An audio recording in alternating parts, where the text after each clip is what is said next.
Welcome to A Lovely Wallpaper, a podcast exploring an underappreciated way of appreciating poetry by committing it to memory. To know a poem by heart means having a worry stone, a provocation, a comfort, a quick exit, always close at hand. Lose yourself in a poem, gain a world with its mastery. The art of losing isn't hard to master. So many things seem filled with the intent to be lost, that a loss is no disaster. In this episode, we will work with the helpful voice of Nora Lange, author of the novel Us Fools, which won the Sue Kaufman Prize for First Fiction, and author of the forthcoming short story collection Daycare. She will present a very, very short piece by Lydia Davis, Collaboration with Fly.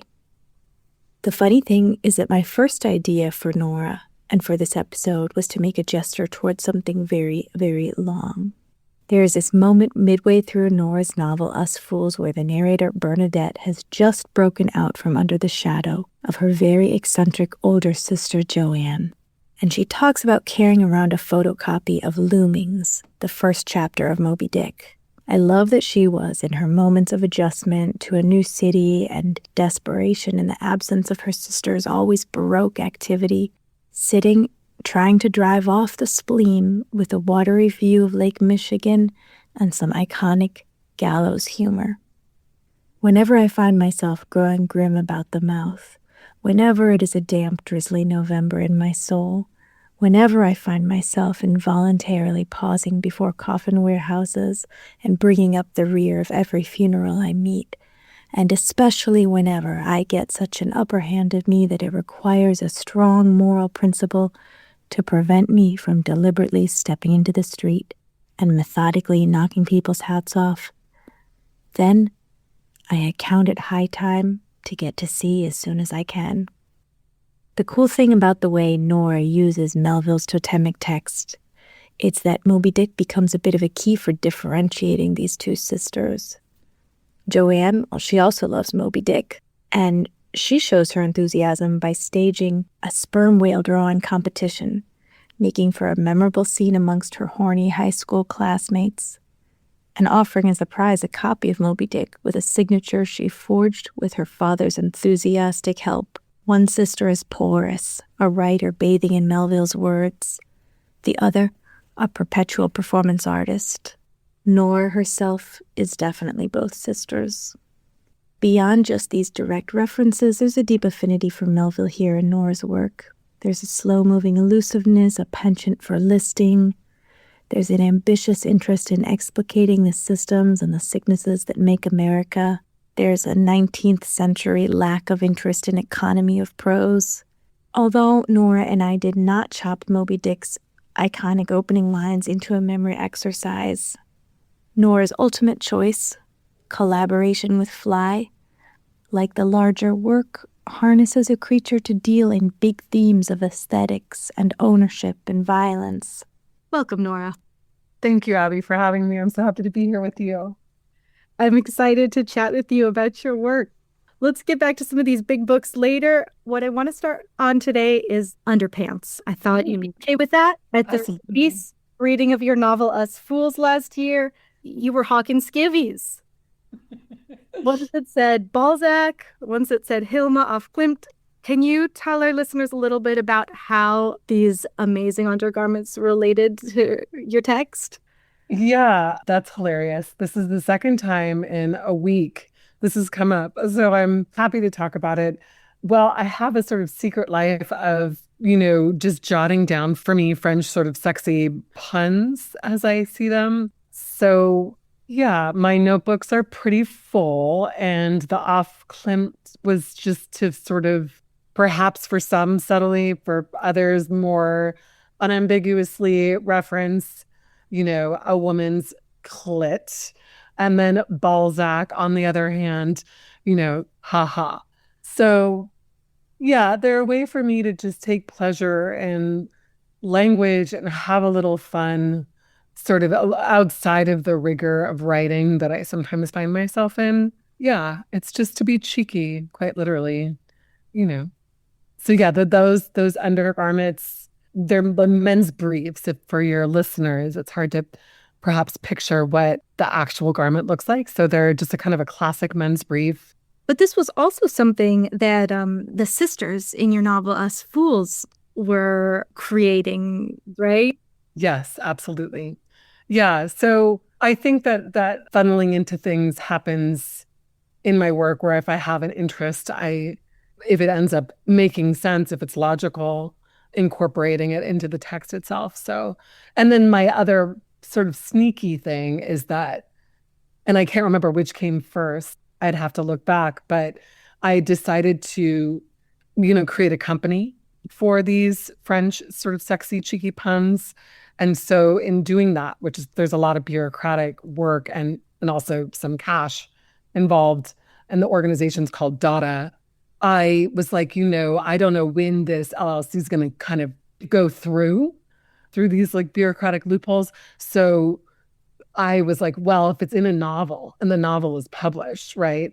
And I have these things that I've done in this published novel, I felt like it would help if someone were to ever come for me, if my application were ever to like falter, I could at least point to the verified text in the book. ISBN number behind you. Yeah, seriously. I mean, that sounds a little paranoid, but you do what you can, small mountains. I mean, it's like a kind of a facetious merch drop. I love that in a book that is constantly critiquing capitalism. Give me some context for the sisters creating these. I feel like they're in Alaska at this time, and I think they are trying to monetize a little project. And I think that they are entrepreneurial in spirit in different capacities. I think this Etsy account that they are building this business, if you will. Yeah, they're just trying to make a little cash. It feels to me almost like an adult version of the lemonade stand or something. How do you stand out? Does your lemonade have like, I don't know, some tequila in it versus, so I think it kind of, harkens back to their younger days, getting by into like translating that into like an adulthood entrepreneurial vision while also being performative. Like, as you mentioned earlier, Joanne's performance, she's drawn to performative behaviors. And she like it going back to even the sort of Dadaist banquets, right? This sperm whale drawing competition. She both does to like activate and kind of, sort of turn the knife. And so she's got this sort of, these characteristics in her. And I feel like the book is sort of like a systematic, they're like these expressions of ideas in different ways. And to me, the undergarments are an expression of some of this performance, this entrepreneurial, this sort of like hustle, right? And the artist, right? Kind of, that's just another expression of those sensations, if you will. So both of the characters are homeschooled, as looking at their Etsy business, in adulthood. And it's interesting because usually that comes from a place of like a very strong religious or philosophical framework. And usually one that's very sheltering, like very kind of protective of kids from the outside world. But these girls, their curriculum, it feels like it's almost all contemporary American politics and scandal and some Ovid. Tell me more about homeschooling. Well, I have no personal relationship to homeschooling.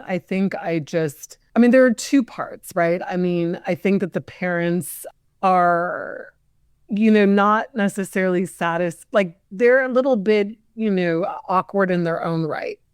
I could just say that. I think that, Joanne later does go to public school, and they both end up in schools, but at this early point, I think that Sylvia, the mother, is just attempting to imbue them with what she sees the complications of the world being, which is this juxtaposition between a kind of classic mythology and like present day scenarios, which I don't think she thinks is being far off. but in fact, there needs to be a kind of like synthesizing or, overlay and that kind of notion of mapping. And so I think, yeah, I mean, and there are these moments where, Henry the father would check out like the New Yorker magazine from the public library. And so their minds are very active. They're interested people. And I think, yeah, like they both have their quirks themselves. So, but personally, my parents didn't homeschool me or anything like that. I just think maybe in a sense, if you're a curious person, you do it yourself, right? Like, I think that as a kid, I was a very curious person and I just collected the things that interested me and I tried my best to like inform myself. I still to this day am one of these people who have like thousands of notes in my, a book.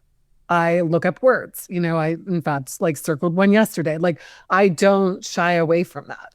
It's a pleasure for me. So I think, if we're looking for connections between my thought process and like what happens in these books, there's both just the sort of practical that I didn't experience homeschooling, but I do experience curiosity.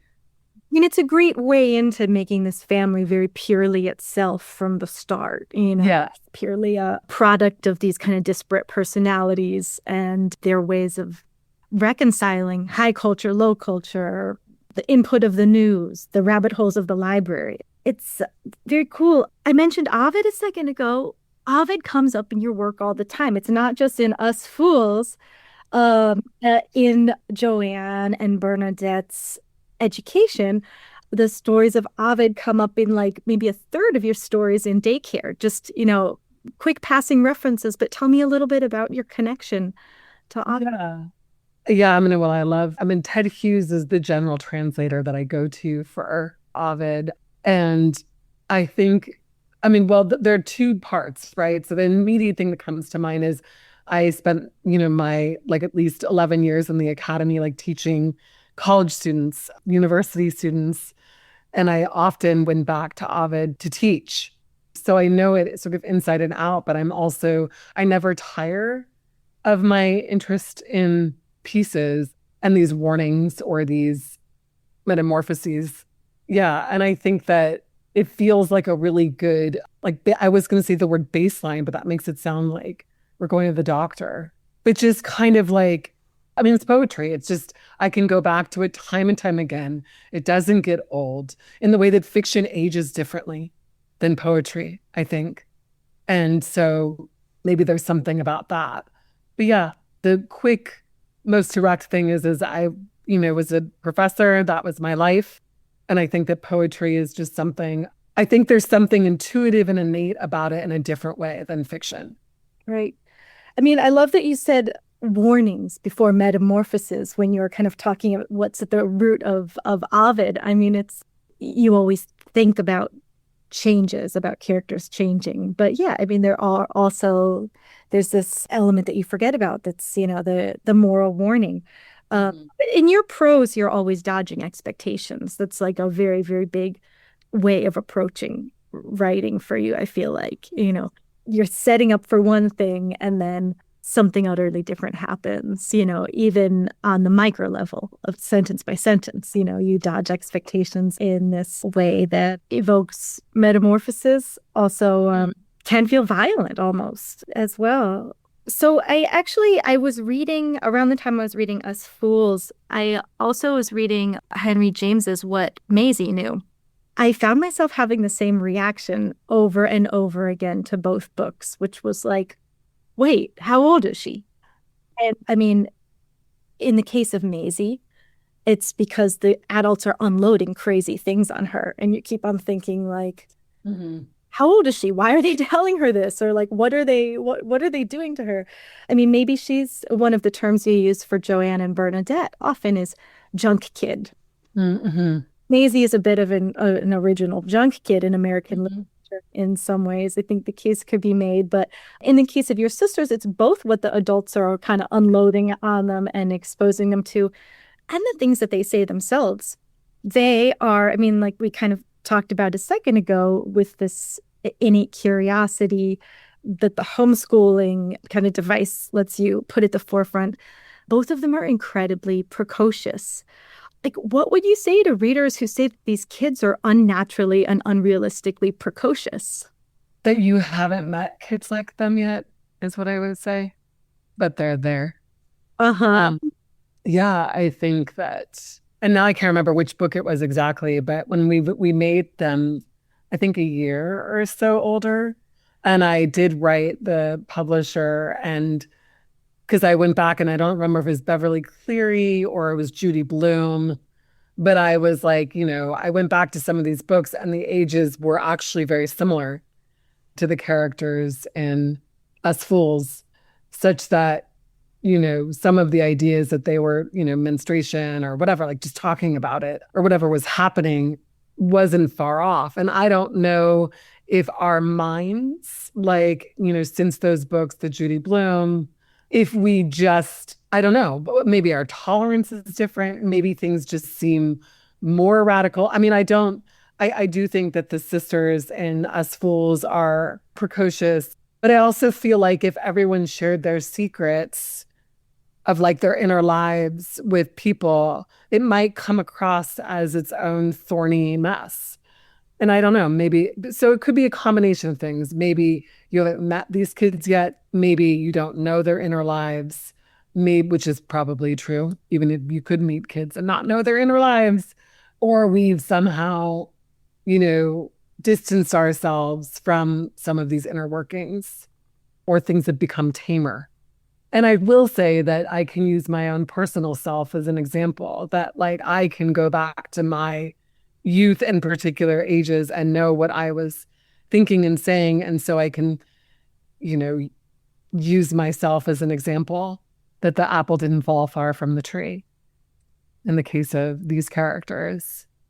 Right, right. I mean, I think the thorniness of the interior life is a great thing to evoke. I mean, one of the things that's really cool about your style is that I feel like you kill a lot of sacred cows of like the writing orthodoxies of now, where things need to feel very realistic all the time. And uncanniness in people's behavior is not really welcome, or inexplicable, unmotivated behaviors. I guess when I said precocious before, I was thinking about some of the blaseness of the girls talking about what's wrong with American culture in a way that they are kind of a combination of parroting their parents and of totally original thought and performance. Like this cool. I'm thinking about there's a moment that keeps on coming back throughout the story where Joanne throws herself off the roof of her house. And she's pretty blasé about it. It's not a melodramatic, it's never staged as like a suicide attempt that we need to dig into. It's not treated with the solemnity. Can you tell me a little bit more about that? Yeah, I feel like that feels like a moment in which I went through the motions of suicide with this character. And so I explored it.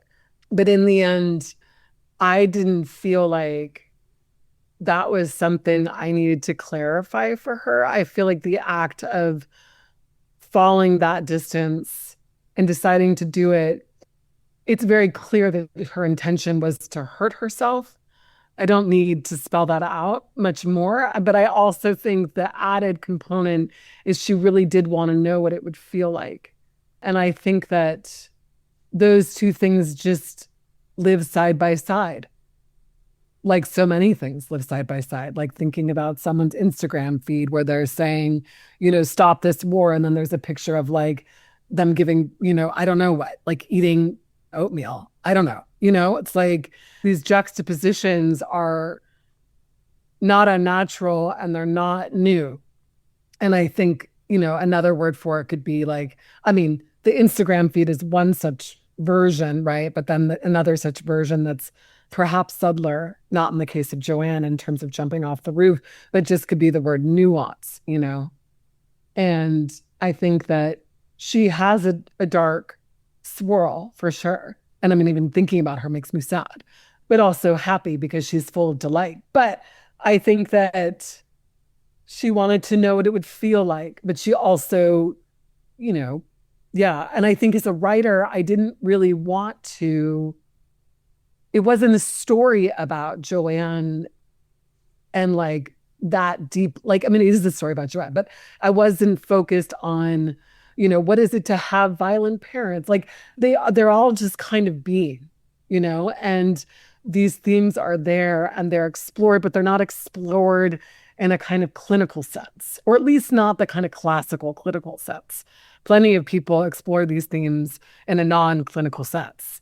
Like I feel like Rachel Aviv does an excellent job, even though she was in a clinic. So there is that too. But anyway, I think I'm just saying that these characters were explorations of certain ideas, but without, for me, even though I went through them writing wise, I just decided to eliminate because I didn't want them to be bogged down in a certain way. I wanted something else to surface, which was this idea that things can be paired and things can be juxtaposed and things can be nuanced. And bogged down they don't get. There's a humorous kind of light touch comes from these moments of absurdity and darkness together for sure.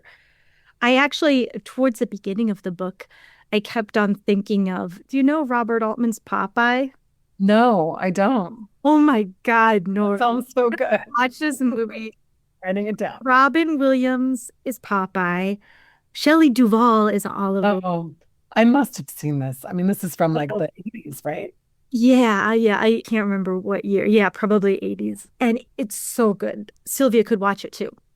That sounds great. It's got great music in it. It's got great weird music in it. But, it's Altman style where everybody's talking over each other all the time. You have multiple conversations happening at once in this kind of chaotic way. But then because this is also Popeye, the conversations are totally absurd and they are funny and violent at the same time. And they have, food fights and romance at the same time. And, whatever. Anyways, so much of the opening of your book kind of made me think of that type of staging because you had these four characters, at least if we're taking only the family into account and we're bringing in other school friends, etc., as time goes on. But everybody is on their own weird trip and reacting to each other and following their own threads all at once. And a lot of things that seem superficially just like absolutely slapstick. This dark core that doesn't always come out, but then kind of pings off of the other characters. The other characters kind of like absurd expressions. Anyways, so it was great for the first, the first probably 80 or 100 pages I was reading. It really felt very much that way. But in repetition, it was funny how much it knit together to become a more kind of classic family unit in this way. I'm sorry I don't have a question to ask you. Oh, that's fine. I love hearing this. This is wonderful. Shelley Duvall, gosh. Oh, she is so good in that role. I mean, close your eyes and think about Shelley Duvall as Olive Oil. She was put on this earth to do that role. 100%. So your new short story collection, Daycare, is out this month. In Throwback, your character goes to an alt wedding expo in a dream that's guided by a friend that is existing both in the past and in the future. Do you think you could read a passage of that for me, starting on page 51? Naomi says it's time to go. We park and walk over to the sign-in table where overjoyed greeters hand us our free tote bag. It's going to be fun. It's a tote bag. I'm terrified. Too much expression is being expressed. Why am I here? I ask the spirit.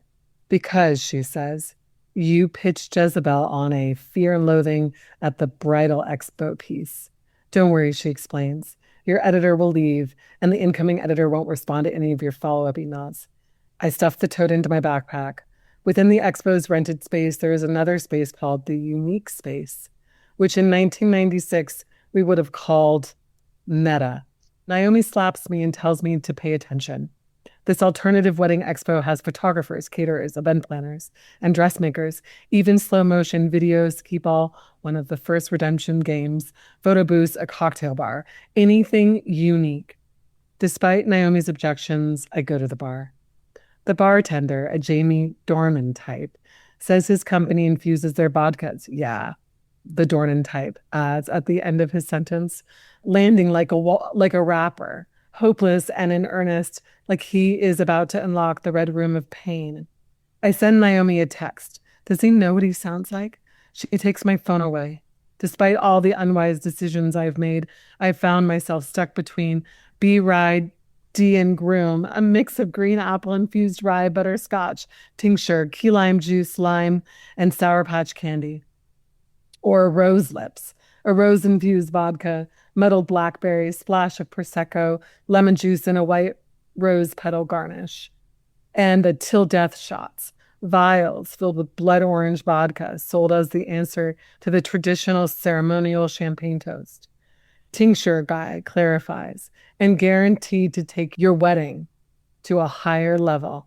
Why not just light your guests on fire or blow your grandparents out of a festively decorated cannon? I turned to Naomi to tell her all that had come of her timeline experiment was that now I wanted to uproot, overdose in the ocean, and call it a night. She calls me a dark fiancé, even darker as a white, hands me cold water, and guides me over to a booth of alternative wedding event designers. The most popular event themes, the woman working at the booth volunteers, were anything Star Wars, retro comic book, and Jim Henson. In her lookbook are blushing brides in creamy lace long gowns, beautifully manicured hands rubbing R2D2, which could set you back $10,000. All that money made me ravenous. Luckily, the spirit was hungry too. Though, where did Naomi put it? I ask her. She licks my face. Outside, it is easy to find food. There is only one truck. Food perhaps being the most important part of a wedding celebration, and here was just one vendor selling kale. This event sucked. Kale is fine, but not on weekends. Saturdays are for pizza, bagels, hot dogs. Naomi pulls out a pocket knife and threatens to cut out my tongue, Ovid style. Jesus, she's from Ontario. The spirit asks why it's so tough for me to see the origin of my unhappiness. She then points out that 1/3 of the booths are photo-related. Alternative weddings are also tethered to the traditional wedding photographer. Thank you, Nora. My pleasure. Passage is so funny and so full of funny lines. But I want to talk about subversion here, right? This is an alt wedding expo. Why did you choose this as the site for this story where our dark fiance, darker wife ends up? Your ghost friend, of course. Yes, because I went to it. And also, I think I was disappointed probably at how alternative it was, And I think that, this idea of like co-option, like that's often what, capitalism does. It co-opts these things that perhaps for one time were meaningful, and turns them into these like sort of to these parodies, really. The people buy into it, quite literally. And I think I was just kind of like, this sucks. Like, I'm so bummed, And it was past. Becomes part of a story of a character who really is reflecting and putting some thought into how to approach an institution like marriage in a way. It's like, the character holds this type of commodified subversion at arm's length, but also wants to figure out how to legitimately subvert the institution of marriage before entering it. Yeah, I think if I can remember her innards and her outards to form, or pleasingly anyways, so that she doesn't come out of the book and murder me, I feel like there's a sense when you're engaged that, you do get married, right? So I think that once presented with that reality, that's the kind of full stop. And I do think, I don't even know that I don't know, but I feel like you could subvert the format of marriage, but it's more even just, here's this thing that plugs itself as a kind of alternate option, and yet it doesn't really come through. And I think it would be a great follow-up story to know what the character envisions, her dream marriage to be. But I think for the sake of the story, it was just sort of exploring what this alternative thing sold itself as being. And that at the end, it really was just kind of generic, really, or predictable, let's say, As predictable as your work gets. Yeah, maybe. But I did actually go to one and had intended to write about it. So it was kind of, I mean, some of these pieces in this collection, to use the popular parlance, is like they're like auto-fictive, right? So there is a bit of, some nonfiction in there sprinkled alongside these other bits, like Naomi's spirit, no such thing. But yeah, having actually gone myself to this expo, there is that. And and Abby, my husband's name is Nick, and he's often used as Nick or referenced as Nick, this husband character who shows up in this collection. So yeah, I think, writing it's so many things, and I'm in no position to single anything out. But I think that, if it's a mode of expression at one sort of simple level, it can be nice to use these names that are familiar and as a way to get to some kind of core. So, yeah. I mean, as Naomi's spirit guide says at some other point in the story, not in the passage you read, she says, "I've been reading your mind." I guess it's like beginning of the dream. You've been sick trying to figure out what happened to irony. And it does feel like the main character is going on a mission, trying to figure out how earnest this all is. For sure. Yeah. Yeah. Yeah. And I think it does have a little bit of like the Wizard of Oz or something. It has a kind of, the tonality of this story, even though I'm borrowing the structure of whatever Scrooge, what is that? I don't even like the Christmas Carol. Yeah. I'm borrowing the structure of Christmas Carol. It has a bit of like, the Yellow Brick Road component too, in terms of like, yeah, just exploring what this future holds in terms of a marriage. Yeah, the journey has wonders that are hard to fully trust. Exactly. Yeah. And it's just funny. I mean, I think too, like at the end of the day, the piece for me is about like just humor. And I feel like I'm constantly trying to remind myself of the things that, like the pleasure in humor. I think humor is one of the most pleasurable parts of existing or reading or anything, and I think so while there's this thread of like, what is marriage? I mean, there are probably other stories that dive into that in a different way. I think this one is just kind of like, a little bit leans more heavily into like just straight up humor. Right.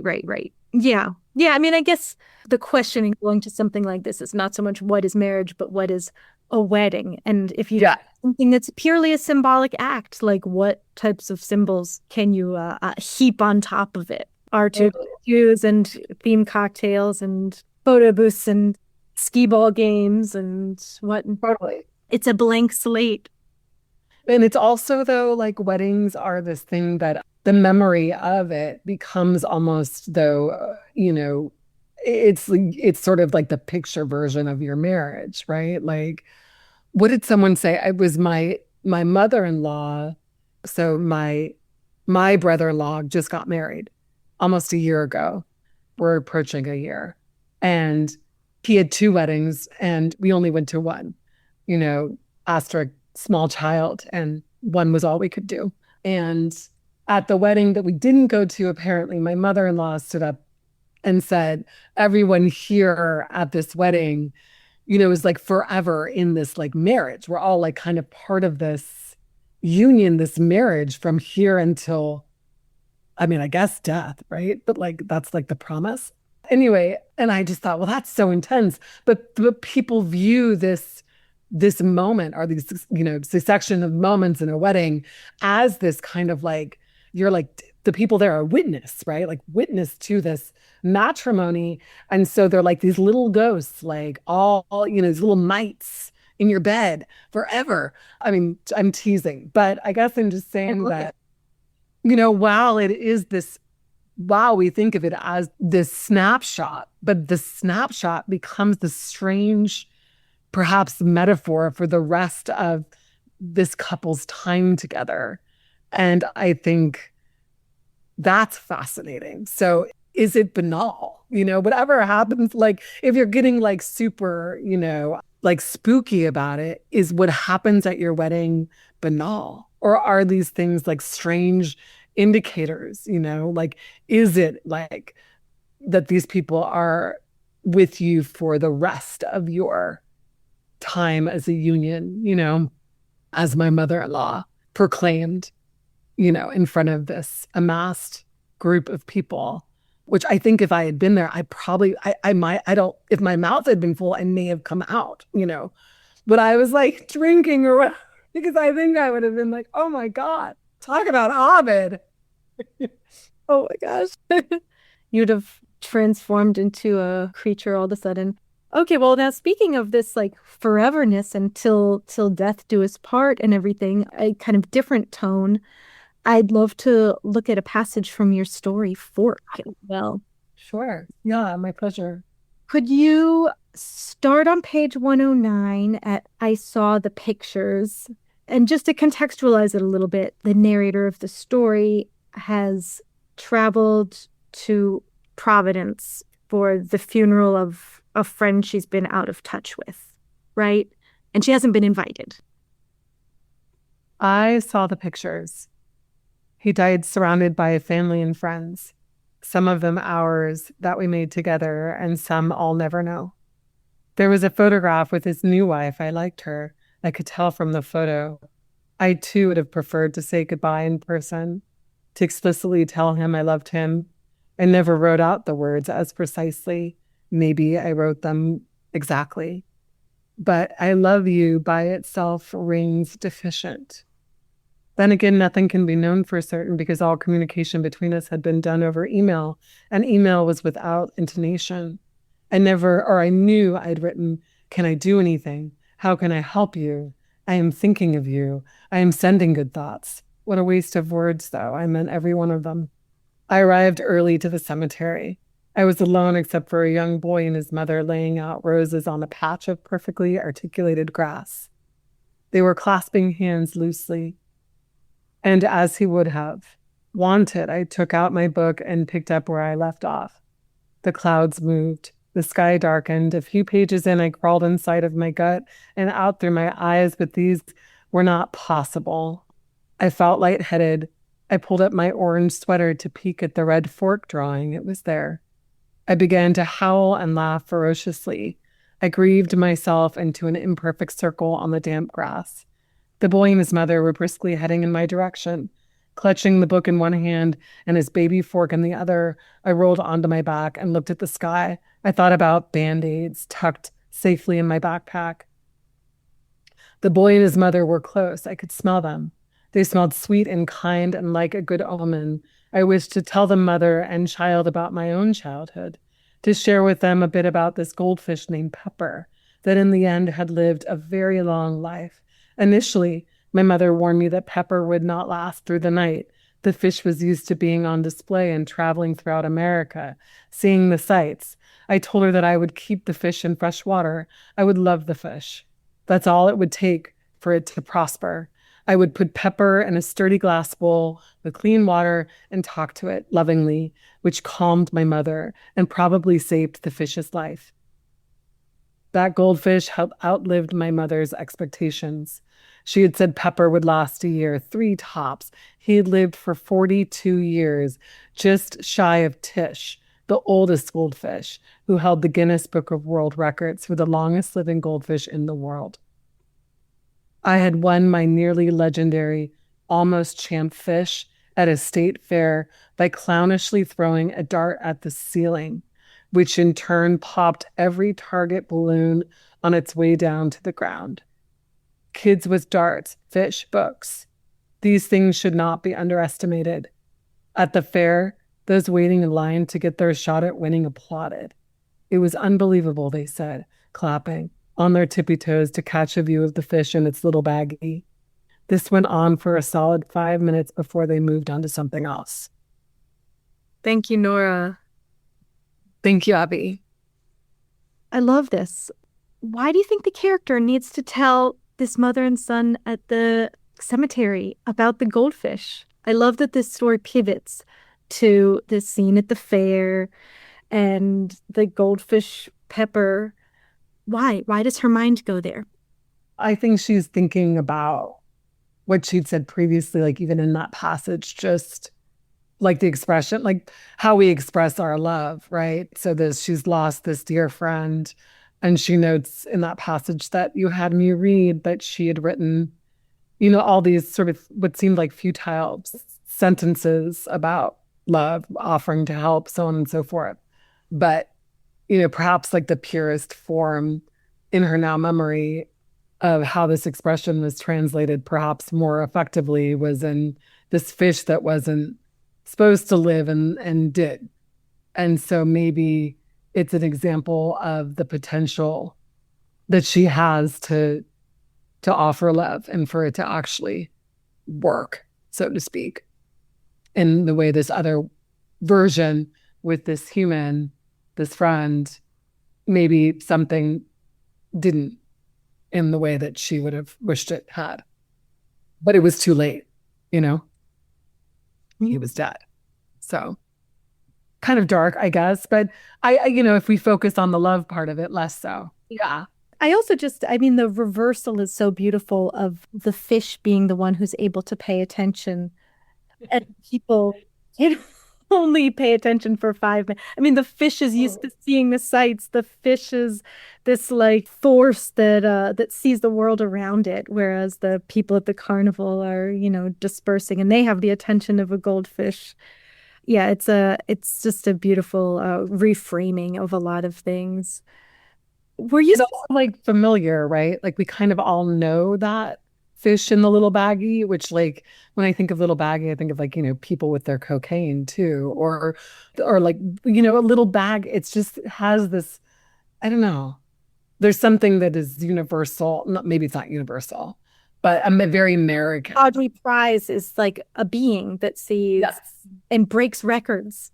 Totally. Yeah. Nora, were you still in the neighborhood when there were all those signs for the missing turtle whose name was Pebbicorn? I don't think so. No. They lost a turtle, and I love the name more than any other pet name I've ever heard. It was named Pebbicorn. I love that. Pebbicorn. Pebbicorn. What happened? Do you know? I have no idea, but No follow-up? I do know that name has gone down in my personal history. Great pet name of all time. It's so good. Send out our wishes that Pebbicorn is somewhere. Been found years ago. And we know the turtle's age, so yeah, Pebbicorn is doing very well. A lot of longevity. But yeah, I just love this story. By any chance, did you watch Secret Mall Apartment? Mm-mm. Nora. I know it's been listening so long. I have Popeye, Robert Altman's Popeye. I have Cough Drops, Zinc, and Echinacea. I have Secret Mall Apartment. It is, the Netflix tendency to just make a documentary of every single thing. Yes. The documentary of everything. This was some Providence art kids. Oh. Kind of like noise music, like lightning bolts that we've seen. They found a kind of like a hole where they could enter secretly the Providence Mall, the big mall downtown. Yeah, totally. And they found this like kind of negative space within the walls of the mall and made a little apartment there. They love that. Cinder blocks, bricked it up, put in a locking door, and I can't remember how many years they were kind of like entering and exiting the mall and hanging out in their little windowless mall cavity space. I thought it was fantastic. I love it. You remember when it was made? Just like roughly? Super recently. I feel like it just came. Oh, interesting. Okay, cool. Direct to Netflix specialty documentary. Yeah. Not aimed at a general audience. I love it. A weirdo audience. Do you know, so the documentary was made recently. Do you know if the occupation of the mall space was a long time ago?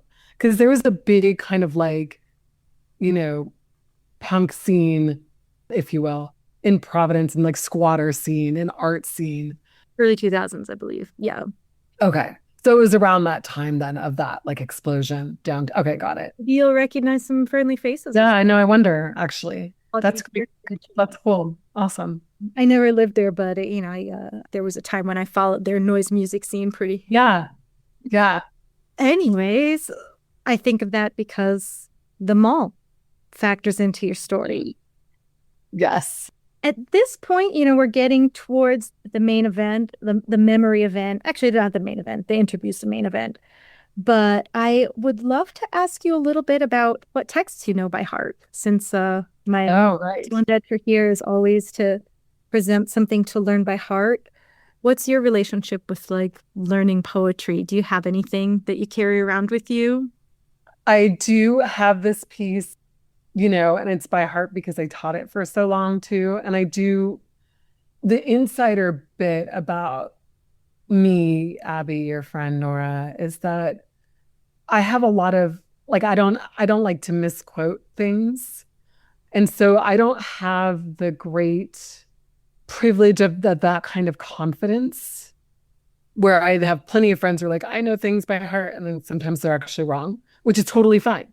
But like I think that's part of like knowing things by heart, is it's your heart. So I don't know. Anyways, the point is like I get nervous about the idea that I would declare that I know something. For some reason, it makes me want to run towards references. But I can say, because I taught this very short, two things actually I taught together, and I can share both of them happily, because I was teaching about the super hyper mini short story and whether or not to students they would think that either of these things qualified as stories.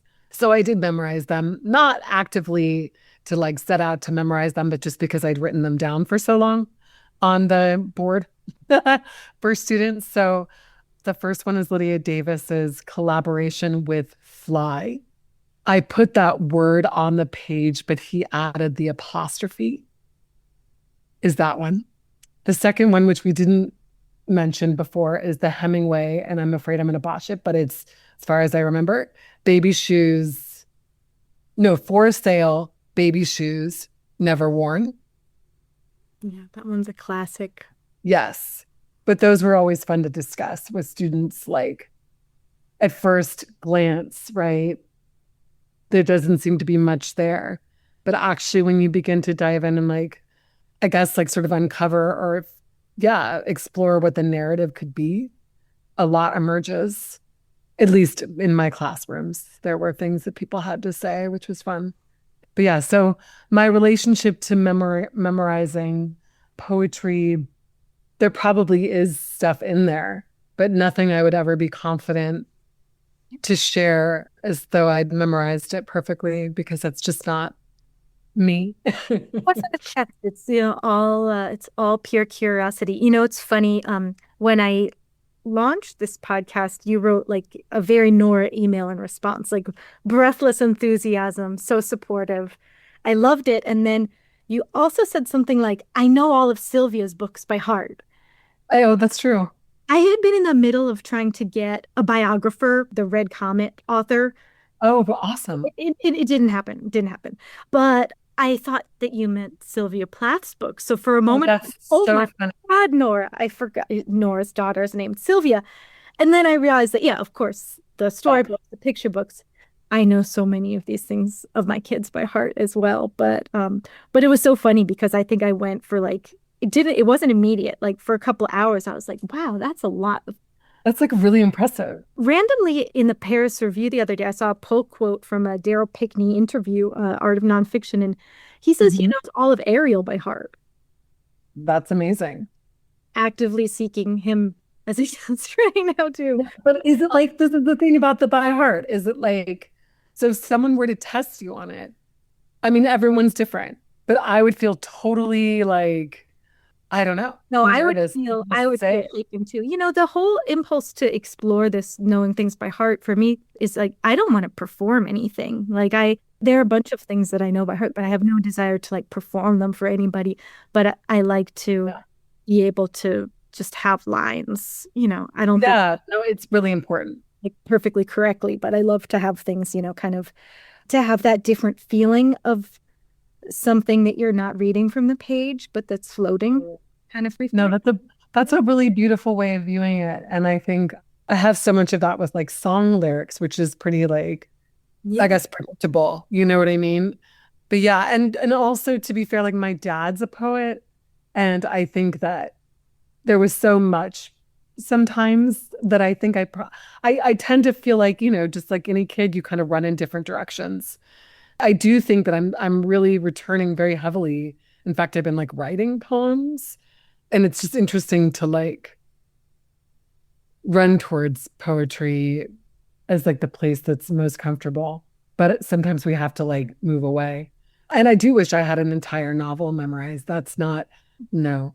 That storybooks from Sylvia, mostly memorized. Though again, I would be remiss not to point out that I probably Do you have any that you're happy to have? With my kids' books, sometimes things that you don't particularly like stick, but some things that are true delight stick too, and you know all the words. Do you have a favorite book of Sylvia's? Do I have a favorite book? You know what? I love these chiri-chara Japanese Oh, I love those too. books. Yeah, they're my favorite. All of them. We tend to like make some of like they eat and drink strange coffees and like do sweet things. I mean, they ride bicycles. Chiri-chara ride bicycles around different Japanese landscapes, and there are different stories being told, often kind of seasonally based, they feel like winter, spring. And they, sometimes they have interesting little pastries or drinks. And often I try to like replicate some of those drinks and stuff for Sylvia, like a blue moon drink or something. So yeah, because it's just so imaginative, and yet it's probably just like the like life in Japan. For me, it's imaginative to have these sweets stuffed with these like really interesting flavors, but that I don't know that if I had lived in Japan, that would be imaginative. It might just be what someone eats, you know? Right, right. I'm sure there's a level of fantasy. I mean, they're eating the sweets with like forest creatures, so there's Yeah, for sure. Yeah. But it almost goes back to like your original question of like, how do we pair these things that are known and then also these things that are imaginative, right? Like, are the characters Joanne and Bernadette people you know a lot of, or do they exist? These kinds of things, right? Yeah, we just don't know the ins and outs of every world. Yeah, it's beautiful. So yeah, I'm really glad that you picked collaboration with Fly. I knew the Hemingway story. I had heard that before, but I had never heard this one. It's funny. This is kind of a random question, but I've been curious about it. You have a huge affinity for Lydia Davis and Joy Williams as well. But it's funny, they're both so famous for like ultra brevity. Mm-hmm. You Interesting. don't play that game, right? I mean, Do in some ways, but I mean, what is your sometimes. like? I can see a lot of lines between like you and Davis and you and Williams, but I think superficially people wouldn't necessarily go right there. What are the core things that you feel like binds you to those two writers? Like I do feel like maybe I don't have brevity sometime, but I do think sometimes, though, in looking at stuff, I'm like, I need to edit that. I think there's a precision, but I think that it's misleading because it doesn't feel precise. It may not read at first glance precisely, but I think that there's an enormous amount of precision that's at play. So yeah, I would say that. And I think in that precision, it's a sense of humor too, that I think is important, that's present. So yeah, I would say precision and humor. But again, the humor is just another added word to the word precision. I think it'd be precision on any level, like precision, any tunnel of precision you want to take.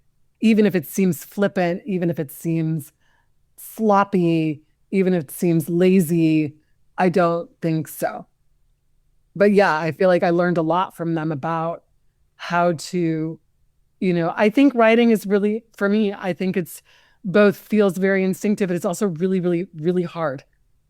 And I think that if you're trying to get at something, it's really, really hard. And I think I looked to those writers as examples of how to get at something and get at it precisely, but also seamlessly in other ways. That precision isn't getting back to this idea of being bogged down. It's not bogged down. It's its own lightness. Absolutely. You know, it's funny. There's one thing, I guess, reading Us Fools more than the stories, but maybe in the stories too. Actually, I think in the stories too. Remember how I mentioned before that you kill some sacred cows of like writing? I loved it. I wrote it down. Yeah.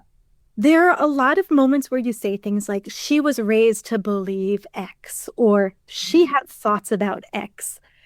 And those moments are so jarring and so shocking because I feel like people don't do that. That's the thing that like would get scribbled out in a workshop or something. I didn't go to an MFA, but this is what I imagine happens there. Like you have to show, I mean, from high school, you have to show, not tell. This is like a big thing. But seeing this type of like just getting straight to the heart of, making this kind of thing that I feel like could be called a generalization, but is actually incredibly precise. It's like, why shouldn't the narrator be able to give a statement about what a character's core values are?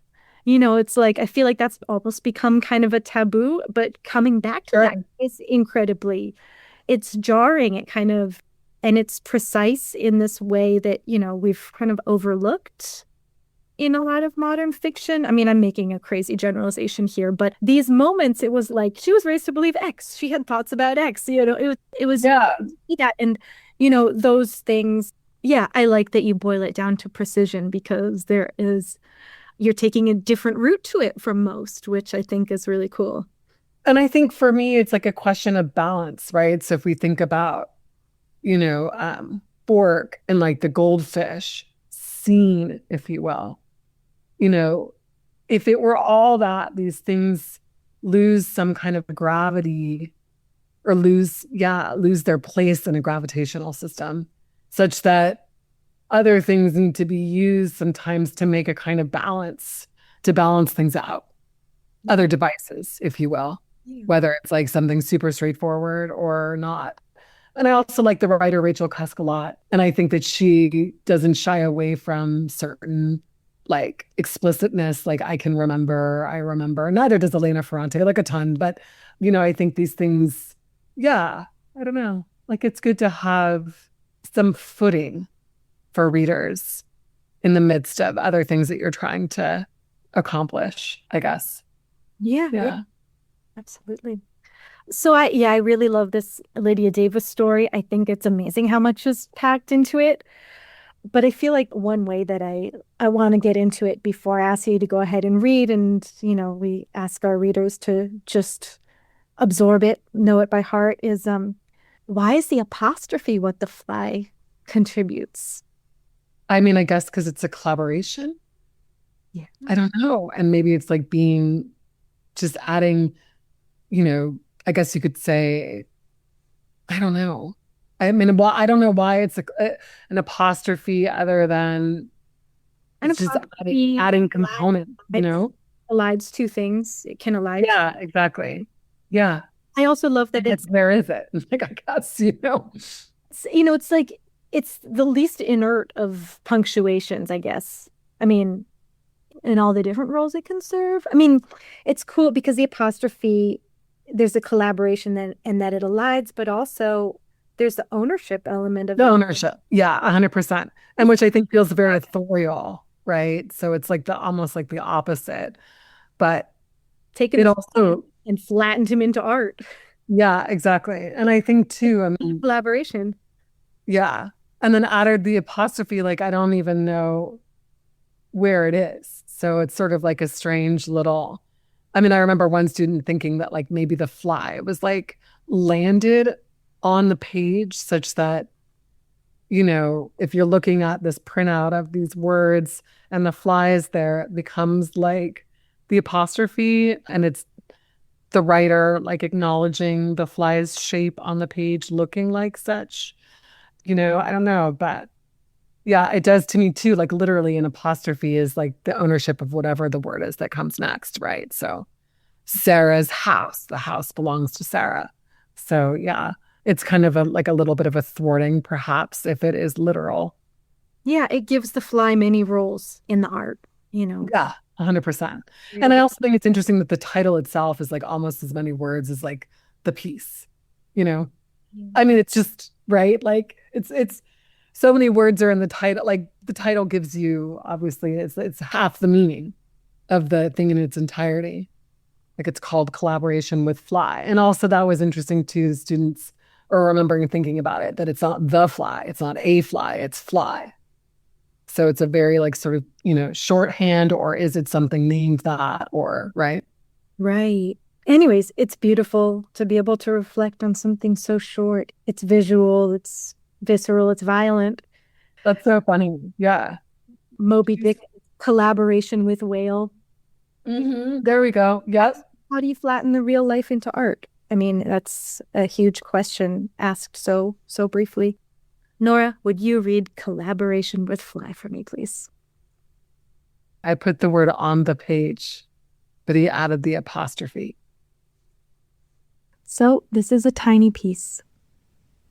If you don't already know it by now, we'll give it the lovely wallpaper treatment. Let's repeat it 3 times with the bell, the pause, all that. I put the word on the page, but he added the apostrophe.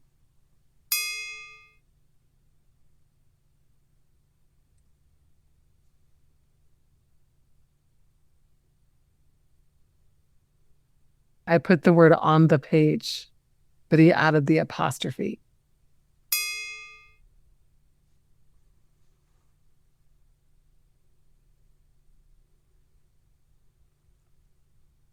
I put the word on the page, but he added the apostrophe.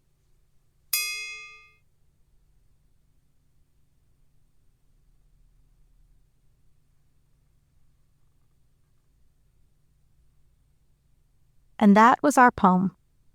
I hope it unfolded for you in a way which made you glad to make it your own. And I hope you can hold on to it, review it on paper, or let it live more like a song in your memory. Thank you to Susie Boyd for lending me this podcast's title, to GW Sock and the X for use of their song, The Art of Losing, which borrows the words of Elizabeth Bishop. And thank you to my sound engineer, Alex. Disaster.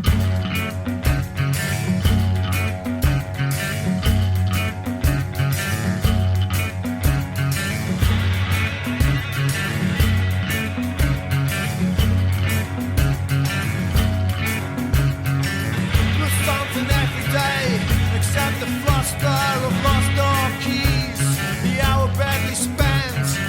The art of losing isn't